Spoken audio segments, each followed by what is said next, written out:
આજના સમયમાં સમાજ પાસે ટેકનોલોજી છે, ડિગ્રી છે, પૈસા છે, પણ દિશા નથી.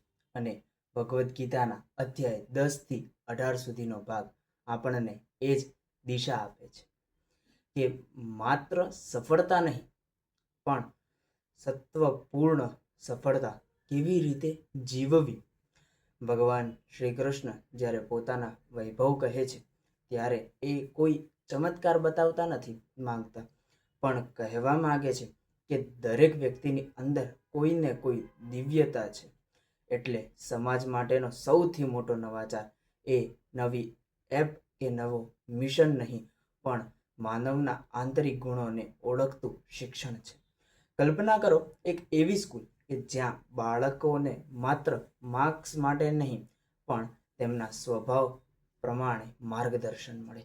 કોઈ બાળક ધ્યાનમાં ઉત્તમ હોય, કોઈ નેતૃત્વમાં, કોઈ કરુણામાં, કોઈ સર્જનમાં.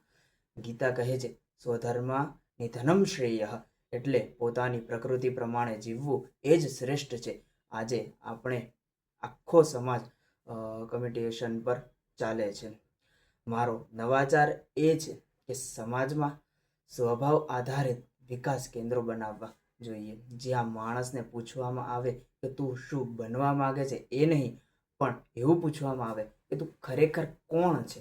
કારણ કે ગીતાના 14મા અધ્યાયમાં શ્રી કૃષ્ણ 3 ગુણોની વાત કરે છે: સત્વ, રજસ અને તમસ. અને આજનું સમાજ સતત રજસ જીવે છે.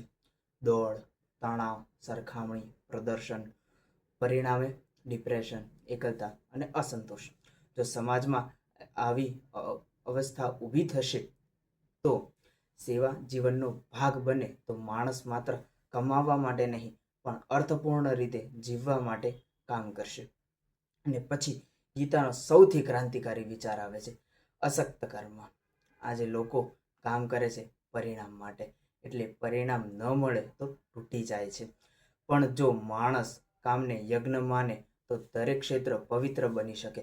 શિક્ષક ભણાવે સેવા તરીકે, ડૉક્ટર સારવાર કરે ઉપાસના તરીકે, યુવાન સ્ટાર્ટઅપ બનાવે સમાજ હિત માટે. આ જ સાચો ન્યૂ આઈડિયા ફોર સોસાયટી બની શકે છે, જ્યાં કામનો હેતુ માત્ર પ્રોફિટ નહીં, બટ પ્રપોઝ બને. 16મા અધ્યાયમાં શ્રી કૃષ્ણ દેવી અને આસુરી સંપત્તિ સમજાવે છે. આજે સમાજની સૌથી મોટી સમસ્યા ટેકનોલોજી નથી, માનસિકતા છે. લોકો પાસે માહિતી બહુ છે, પણ વિવેક ઓછો. એટલે મારો નવાચાર એ છે કે દરેક કોલેજમાં ઓફમાં આત્મસંવાદ સત્રો યોજવા જોઈએ. કેમ કે ગીતા મુજબ યુદ્ધ બહાર નથી, અંદર ચાલે છે. 17મા અધ્યાયમાં શ્રદ્ધાની વાત આવે છે. માણસ જેવું માને છે તેવું બની જાય છે. જો આખો સમાજ માત્ર પૈસાને જ સફળતા માને તો માનવતા હારી જશે. એટલે સમાજમાં સફળતાની નવી વ્યાખ્યા લાવવી પડશે. જે વ્યક્તિ શાંતિમાં છે, જે બીજાને ઊંચું ઉડવા દે છે. અને અંતે 18મા અધ્યાયમાં શ્રી કૃષ્ણ કહે છે કે સ્વધર્માન પરિત્યજ્ય મામેકમ શરણમ વ્રજ. આનો અર્થ બધું છોડવું નહીં, પણ ખોટી ઓળખ છોડવી.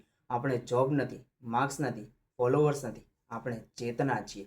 અને જે દિવસે સમાજ આ સમજશે એ દિવસ સ્પર્ધા સહકારમાં બદલાશે, શિક્ષણ જાગૃતિમાં બદલાશે, અને માણસ મશીન નહીં ફરી માનવ બનશે. તો મારો નવાચાર કોઈ ગેજેટ નથી, કોઈ પોલિસી નથી, પણ ગીતા આધારિત ચેતના સભર સમાજ છે, જ્યાં વિકાસ સાથે વિવેક હોય, શક્તિ સાથે શાંતિ હોય, અને પ્રગતિ સાથે પ્રાણ પણ બચાવી શકાય. ધન્યવાદ.